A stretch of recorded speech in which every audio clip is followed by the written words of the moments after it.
información de Aprende en Casa. Esperamos que se encuentren muy bien. En esta sesión abordarán contenidos de la asignatura de Matemáticas de segundo grado de secundaria. Así es.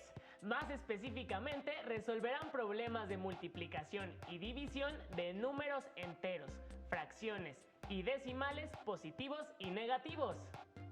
Quédense con nosotros porque esta sesión les ayudará a reforzar sus aprendizajes y así a aprovechar este periodo en el que todos debemos quedarnos en casa para superar la contingencia. ¿Tienen listo su cuaderno u hoja y su lápiz para apuntar lo más importante que verán en los siguientes minutos? Recuerden que estos apuntes serán valiosos y deberán incorporarlos a su carpeta de experiencias, con el fin de que puedan compartirlos con su maestra o maestro cuando se reanuden las clases presenciales. Ahora sí, comencemos.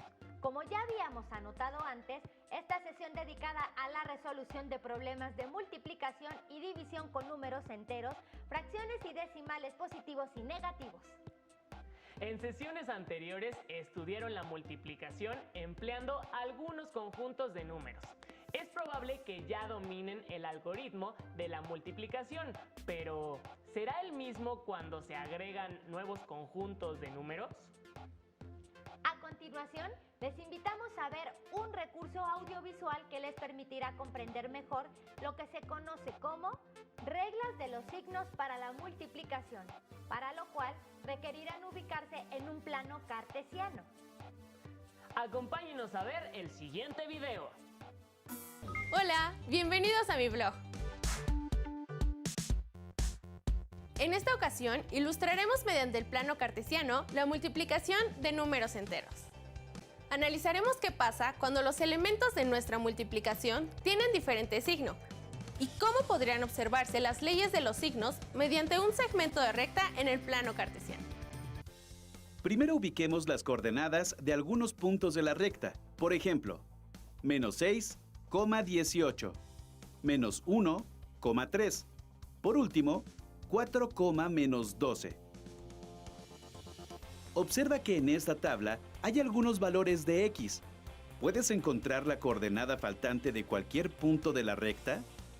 Por ejemplo, ¿cuál es la otra coordenada de un punto si se sabe que x es igual a 20? ¿Qué tuvimos que hacer para obtener la segunda coordenada? Si tenemos el punto con coordenadas 5, menos 5, ¿pertenece o no a la recta? ¿Por qué? ¿Y el que tiene como coordenadas 8 menos 22 pertenece a la recta? ¿Por qué? ¿Y el punto con coordenadas 11 menos 33? Como podemos darnos cuenta, hay una regla de correspondencia que hace que se genere la recta. En nuestro caso es y igual a menos 3 por x. Para demostrarlo, le damos a x cualquier valor. En este caso, valdrá 7. Para eso, sustituimos su valor en la regla de correspondencia y tenemos las coordenadas del punto 7, menos 21. Este punto se encuentra dentro de la recta. En este otro caso, tenemos una tabla con valores de x que van del menos 4 al 4. Y la regla de correspondencia de y es igual a 3 por x. ¿Qué valores obtendremos al sustituir x por los valores en nuestra tabla? ¿Puedes imaginarte el aspecto que tendrá la recta que trazaremos con estas coordenadas? ¿Puedes encontrar un punto de la recta que no aparece en la gráfica, pero está en la recta? Por ejemplo, cuando x es igual a 5. Gracias a la regla de correspondencia, podemos saber si un determinado punto está en la recta sabiendo solo un valor, sin necesidad de recurrir a su gráfica.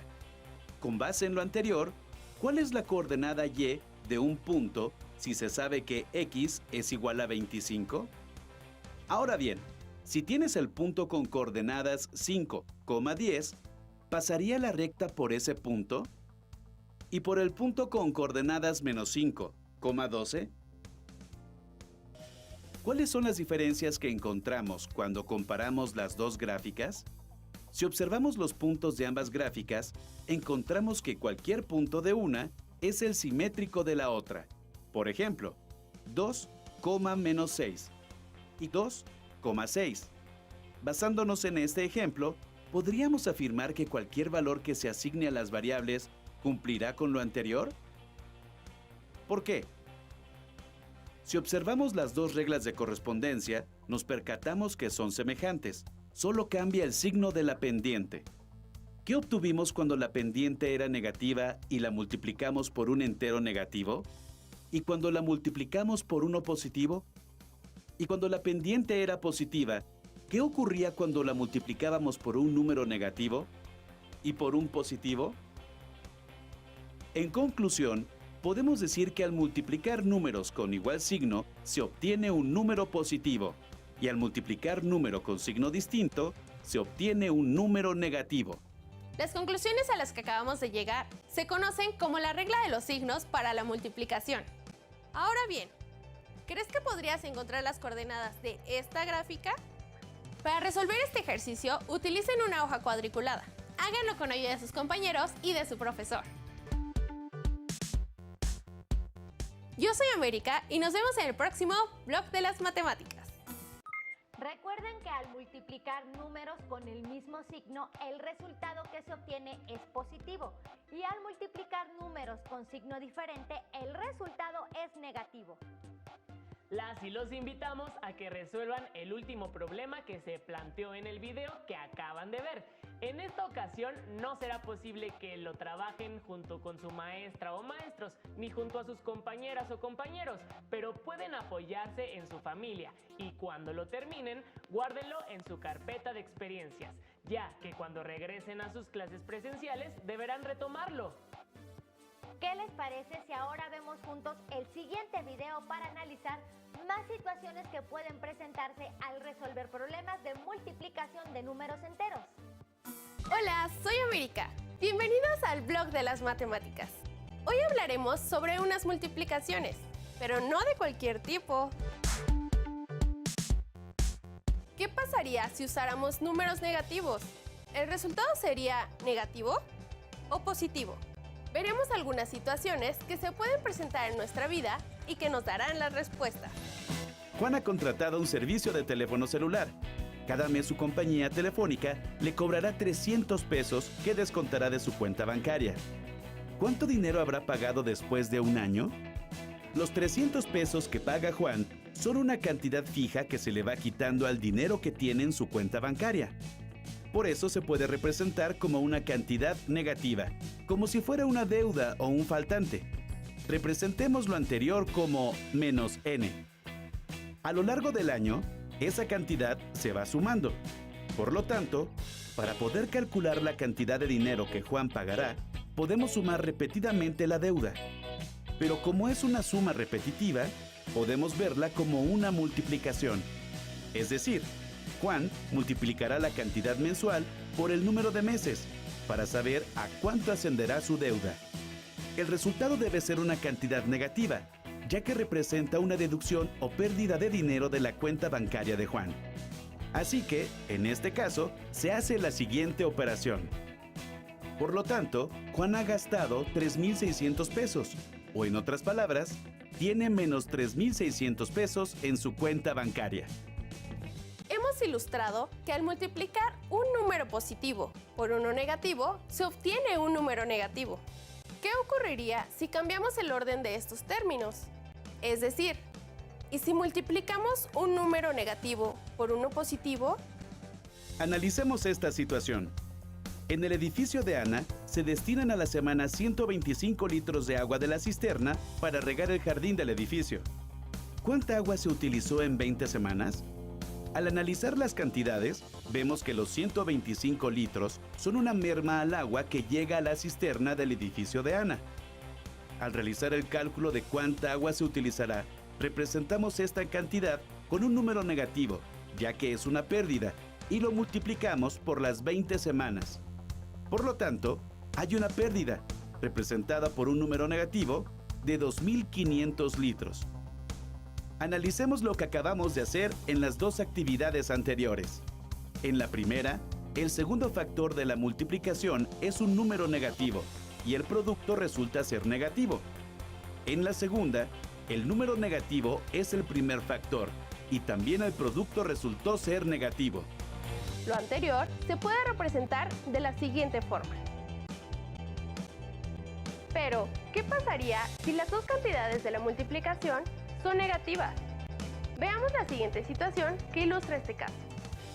Pedro solía comprar 150 pesos en refrescos al mes. Sin embargo, para cuidar su salud, ha decidido dejar de consumir refresco. ¿Cuánto dinero ha dejado de gastar en 5 meses?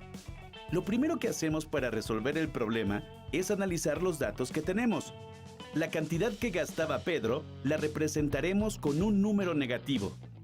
Los 5 meses en los que se abstuvo de consumir refresco los podemos representar también como un número negativo, ya que en ese periodo no hizo ninguna compra. Una vez planteada la operación, la resolvemos, lo cual da como resultado 750.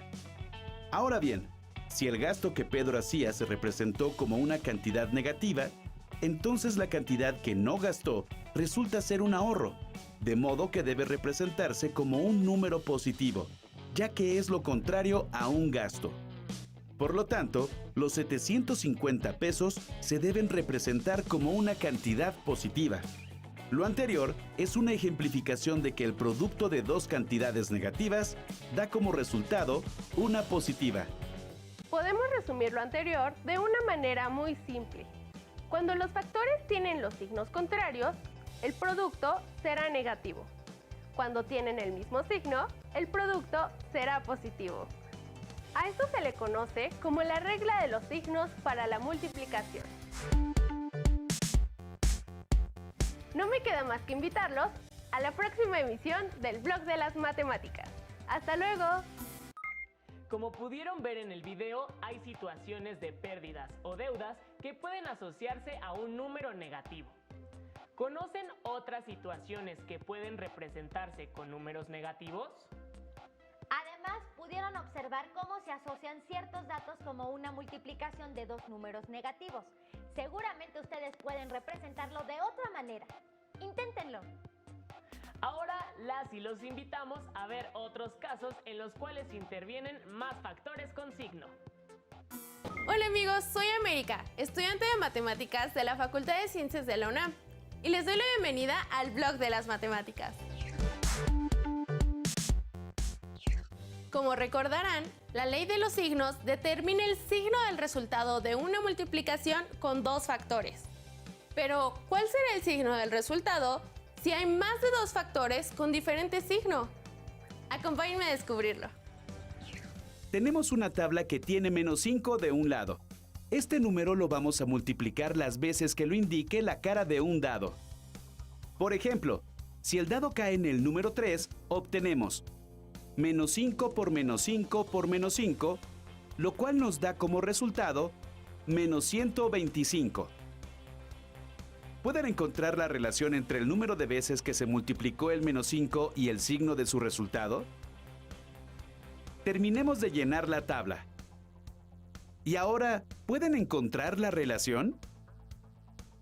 Como pueden darse cuenta, siempre se obtendrá un resultado negativo si hay un número impar de factores negativos en una multiplicación.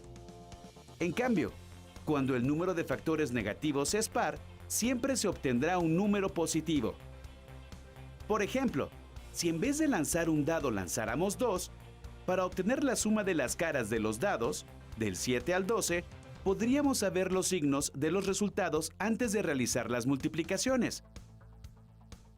Por otra parte, observen que al multiplicar todos los resultados por -1, obtenemos el número opuesto o simétrico al factor inicial. Si hiciéramos el mismo juego, pero el número que se multiplicara fuese el 2 positivo, ¿qué obtendríamos? ¿Cuándo se obtiene un resultado negativo? Ahora, ¿qué pasaría con los resultados que recién obtuvimos si los multiplicamos por -1? Pueden poner pausa al video para que completen todas las tablas y comenten las respuestas con su maestro y sus compañeros de grupo. Ya vimos cómo cambia el signo del resultado de acuerdo con la cantidad de factores negativos que se tengan en la multiplicación. Pero, ¿qué pasa en el caso de la división? Veámoslo con el siguiente ejemplo. 3 socios pagarán por partes iguales una deuda que dejó su empresa por 2.493.396 pesos. Tomando en cuenta que una deuda puede considerarse como una cantidad negativa, ¿cuánto va a perder cada uno? Para encontrar esta cantidad, se divide el total de la deuda entre los 3 socios. Observen que el divisor 3 debe tener signo positivo porque no tiene sentido decir menos 3 personas. El resultado representa la pérdida que cada uno de los socios tendrá, así que esa cantidad es negativa. ¿Qué pasaría si en lugar de calcular la cantidad de dinero que cada socio debe pagar, nos interesara saber el número de socios? Dividimos la deuda total entre la deuda que cada socio debe pagar. De nuevo, como estamos hablando de personas, el resultado no puede ser negativo. Así pues, las leyes de los signos también se cumplen para la división. En la multiplicación, si hay un número impar de factores negativos, entonces el resultado siempre es negativo.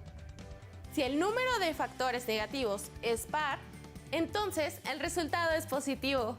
Ahora ya podemos responder la pregunta que se hizo al principio. ¿Cuál será el signo del resultado si hay más de 2 factores con diferente signo? También para el caso de la división, si uno solo de sus elementos, el dividendo o el divisor, es negativo, entonces el cociente es negativo. Y si ambos son positivos, el cociente también es positivo. Nos vemos en el próximo blog de las matemáticas.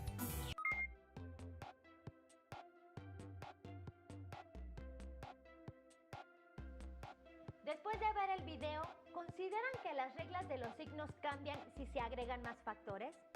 Para responder esta pregunta, las y los invitamos a realizar la siguiente actividad.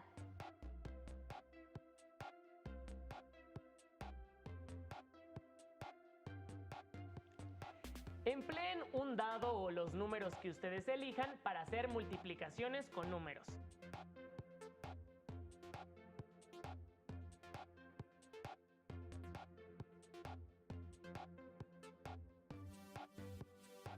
Asimismo, usen una moneda para determinar qué signo tendrá cada número que ustedes elijan.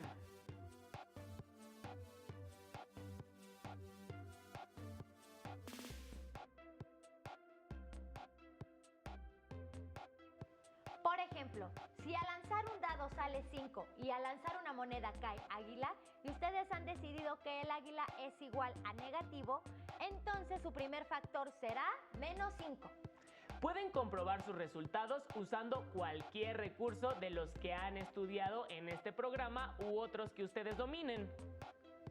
Recuerden, guarden los productos de esta sesión en su carpeta de experiencias para que puedan retomarlos con su maestra o su maestro cuando regresen a sus clases presenciales. Para saber más sobre este tema, les recomendamos leer el libro El hombre que calculaba, del escritor y matemático Malva Tahan.